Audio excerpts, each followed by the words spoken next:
This decision has defaced the definition of marriage, undermined our God-given rights, increased persecution of Christians, and confused the American family structure. Josh Shriver, a representative from Oxford in the Michigan House, calling on the U.S. Supreme Court to overturn the 2015 ruling that legalized same-sex marriage nationwide. These marriages have been the law of the land for 10 years. They contribute to family security. They contribute to economic security for people here in the state of Michigan. The resolution, it's mean-spirited, it's cruel, it discounts the importance of LGBTQ relationships and all the benefits and protections and security that comes from being able to be legally married. Jay Kaplan is the staff attorney for the LGBTQ Rights Project at the ACLU of Michigan. He calls the resolution mean-spirited, but says technically it means nothing. The resolution is not a court case,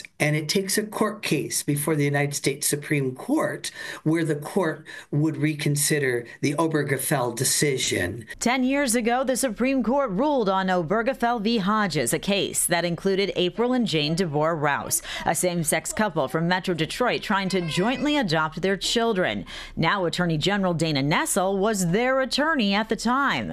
The case was a hard-fought victory for so many. Today, Republican State Representative Josh Shriver and many of his Republican colleagues joined together in an effort to end same-sex marriage in Michigan and across America. A decade after we won the fight for equality, I'm not giving up the fight to maintain it, and I'm sure as hell not giving up this ring. But Kaplan admits the current Supreme Court is cause for concern should they take up a same-sex marriage case in the next few years. Michigan still has antiquated laws and a constitutional amendment that makes same-sex marriage illegal if Obergefell v. Hodges was overturned.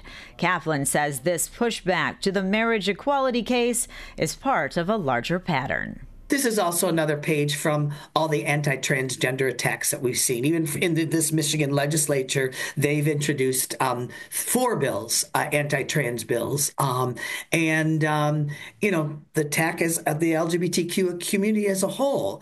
And we're going to be vigilant. We're going to stand up. We're going to speak out. And we're going to call it for what it is. In Southfield, Amy Lang, Fox 2 News.